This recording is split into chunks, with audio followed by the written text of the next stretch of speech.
The In Conversation podcast series with author Nigel Beckles. Welcome to the podcast. Please like the podcast and subscribe to this channel. Thank you. Have you experienced several failed relationships or been through a divorce? How can you avoid making the same mistakes again? How to avoid making the big relationship mistakes is out now. Hi, my name is Nigel Beckles. My new book is packed with practical and common sense strategies that you can use to make better relationship choices. Now you can discover the dangerous myths about love. If your relationship expectations are realistic, why you could be falling in love for all the wrong reasons. How to avoid making the big relationship mistakes. It's a book that could change your life. Available from amazon.co.uk. Kindle version also available. Get ready for takeoff. Welcome back to my In Conversation podcast series. In this episode, I continue my discussion with narcissistic abuse awareness advocate, Marcia Hylton. So when you worked out he was actually a narcissist, how did that make you feel? Part of me felt almost vindicated in the sense that, there was a sense of, well, that explains why his behavior was the way it was. But it also made me think, oh my God, I felt stupid as well. So there was a mixture of two things, really. Partly felt really stupid that I got myself into that. And even at that point, when I first realised, I still wanted the Hoover, if that makes sense. What is the Hoover? Okay. There's this thing called the Narcissistic Cycle of abuse. So the first stage of that is the idealization stage, or the love bombing stage, where they will bombard you, which is what happened to me, bombard you. You're the best thing since sliced bread. I mean, you think you're on cloud nine. You think that you have met your soulmate. You think that there's nobody else that understands you like this person does. And, you're treated so well, and you're put upon a pedestal, basically, and treated like a queen. Once you're locked in by that, because ultimately it's a ploy that they use to draw you in and lock you into a committed relationship. Once that has happened, it's almost like they get bored, and then they move into the next stage, which is the devaluation, and then the discard, where they just leave you. And then there is the Hoover, because when they do the discard, it's not always that they're done with you. Some people would refer to it more as a disengagement, because by the time you've reached that point where you are suddenly left, or something happens and the relationship is not working, or you've split, they've probably already groomed somebody else and they're off doing that. And then when they get bored or that doesn't work, they then come back round and hoover you back in. So it's named after the Hoover, the vacuum, because they just suck you back in. If you're not aware, because they'll come back and say things like, oh, I didn't know what I was thinking. I really do love you. Let's try again. That kind of thing. And maybe a bit of love bomb in there as well to bring you back in. So part of me wanted a little bit of that. I was like, I need him to call me, but I wasn't going to do the calling. And I think part of that was because I wanted the closure. It's this kind of up in the air stuff. It left me so confused. Yeah, but that's quite common in terms of narcissists, because they often fail to give closure. And part of that strategy is to leave the door open for the possibility of a return. A person who fails to give closure in a relationship, basically they are emotionally immature, effectively. But effectively, that's what narcissists are. They are basically children walking around in adult bodies. Absolutely. So when you are in a situation where you don't receive closure, obviously it's confusing, because you don't know what's happened, why it's happened, and that can also leave a person susceptible to being hoovered, because when the approach comes, you may still be looking for answers, or you may still hold out hope that the relationship is going to work. Absolutely. And that's where I was. I wanted answers. I wanted to know. I wanted them to get in touch. I wanted to kind of explain to me what has happened here, what is going on, just so I could make sense of what had happened. And the other thing, actually, that I didn't mention was this whole thing around projection. They would, the things that he would say to me. You mentioned earlier about this kind of emotional immaturity. But there was a lot of projection, like he would say things to me like, you don't know how to be in a relationship. And I really believe, that maybe there is something wrong with me then. What is it that I'm doing wrong? But actually, it was really about him not being able to be in a relationship. And maybe it sounded almost, once I kind of got my head around in that whole narcissism thing a little bit, I kind of wonder if that's what was said to him and he was just projecting that onto me because I didn't know. So there's a lot of things that he would say to me that I didn't, was looking back now, was so not true. But I took that on as if, really? Is that how he sees me? There's something wrong with me. Well, projection is a very common manipulation tactic. They have different tools in their toolbox. They've got gaslighting, projection, absolutely. They attack your self-esteem. But all of these tactics are just basically designed to make the target easier to control. Because all abusive relationships are about power and control. Absolutely. That's the bottom line. How they go about that power and control attempt varies. They may use one tactic, they may use several. Absolutely, yeah. So I understand that you've started a podcast raising awareness regarding narcissists and narcissistic abuse. What inspired you to do that? Well, what happened after understanding of what had happened to me, I remember spending a lot of time doing a lot of reading and watching YouTubes and just trying to get an understanding and building my knowledge. And I found sort of like maybe 6 months down the line, I'm still doing this. I'd come home from work and I'd be on, researching it until bedtime. And I'd be like, this is unhealthy. You need to move forward now. So part of that was actually looking at my own healing and understanding that I needed to not remain stuck in that place of just reading and researching around it, but moving forward from that.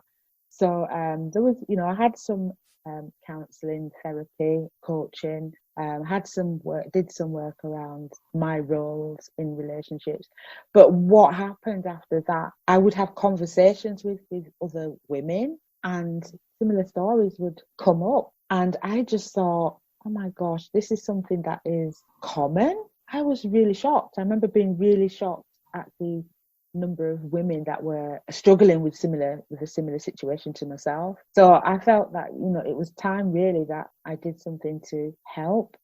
And I wanted to raise awareness of how easily it is to get drawn into these kind of relationships and to be able for women to be quick and to protect themselves, really, to have some understanding of what narcissism is. And for those that were in narcissistic relationships to really start to examine whether this is where they really want to be and, helping them to realize that they do have options. Now, I'm not telling women that they've got to leave their partners because it's such a complex and deeply personal thing. And that's something that they've got to work out for themselves. But I think if women are equipped, if women have the information, if women have the knowledge, then they're able to make an informed choice for themselves to be able to change the patterns that cause them to be in these relationships in the first place. That's what was the inspiration for my podcast. Well, I should just say, in these times, the word narcissist is thrown around almost casually. And a lot of people use the word without actually understanding what a narcissist is. Basically, a narcissist is a person with a mental illness. One of the problems that we have is that there are a lot of people in society who are walking around with undiagnosed personality disorders. Because someone hasn't been diagnosed doesn't mean they haven't got a problem. I do agree that, yes, it is important to raise awareness. I do so myself, because even though, yes, you say is complicated to an extent, but then if you look at the DSM, as it's called for short, the 9 criteria, 5 or more out of 9, they would be officially diagnosed. The other problem you have is that often they will not go for a diagnosis. Absolutely. In fact, they are quite convinced that there is nothing wrong with them. There's nothing wrong with them. Absolutely. They are gods walking upon the earth. That's the other problem you have. But in the final analysis, if you start off with the 9 traits, it's not that difficult to kind of work out if someone has toxic narcissistic tendencies. As you mentioned earlier, we all have narcissistic traits. It's a question of whether the narcissism is toxic, whether it's damaging other people. Because part of narcissism is liking to eat nice food or wearing nice clothes or having a nice place to live. And there's nothing wrong with that. Absolutely. But when the narcissism is damaging other people, that's when it's a problem. Yeah. Those criteria, the American DSM criteria, has to be met to get a clinical diagnosis. There are general traits that may indicate, and it's just so that women can be aware of these things. I mean, I do have something called, 3 signs you may be with a narcissist, and I know that there are plenty more than that. And I was looking at things like, if your relationship happens really quickly, and before you know it, they're going to tell you that they love you within the first couple of weeks or in a month. They want to marry you, lock you down really quickly. Those kind of things. Nobody falls in love unless it's on a movie or reading a book. After a week, people take time to get to know each other. So that's what I help women to understand. The other thing is, the gaslighting that you mentioned earlier. And even just if you yourself as a woman or a man, because I know that, it works both ways. If you yourself are not feeling very comfortable, if something isn't right, if something feels off in your relationship, even if you can't necessarily initially, like myself, I wasn't able to pinpoint, there wasn't anything, he wasn't beating me to a pulp or anything like that, but something just did not feel right. And then there was all these other things that I almost feel like in your gut you kind of know, but it's and to kind of go with that intuition, but the signs will be there.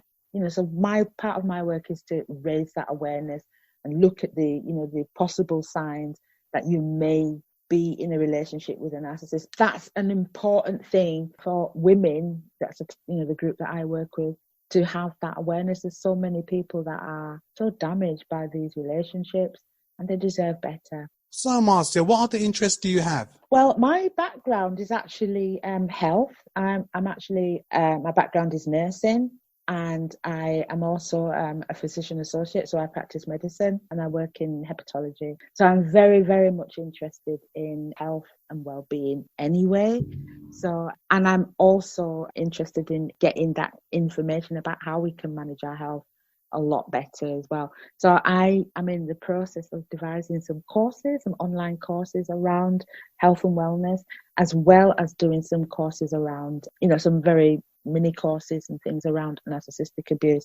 I actually want to continue with the podcasting as well, keep that going. I really enjoy that, learning that new skill, and just to look, really, really interested to see how that's all going to develop in the future. So, but yeah, I like running workshops with women around empowering them to actually, make some transformational changes in their lives, whatever aspect of life that they want to do that.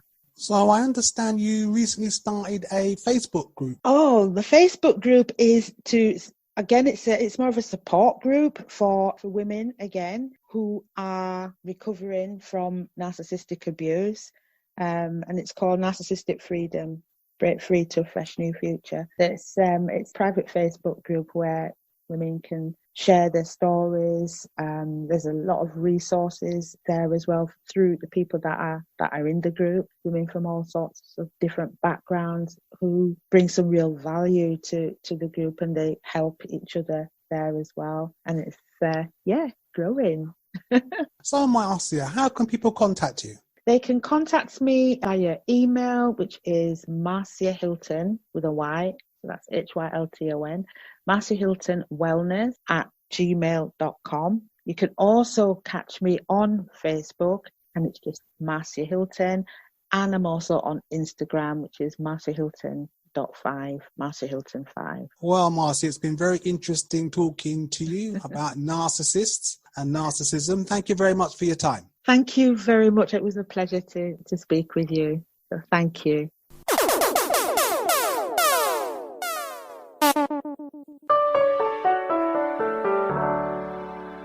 Please like the podcast and subscribe to this channel. Thank you. Looking for Love is a documentary that explores Black relationships in the UK, seeking answers to difficult questions, transforming the way we think about love and relationships. 50% of couples who marry this year will get divorced. Looking for Love, from the award-winning director Menelik Shabazz, is finally available on DVD.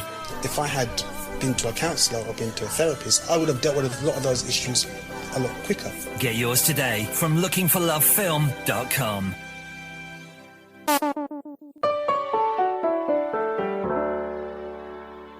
Thank you for listening. Please join me for another In Conversations podcast very soon for more interesting and entertaining discussions.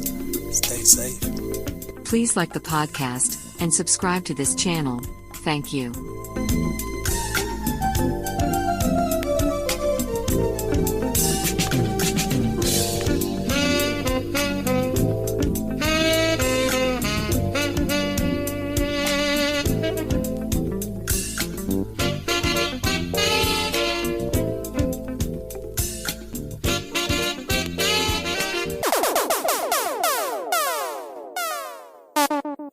Please like the podcast and subscribe to this channel. Thank you.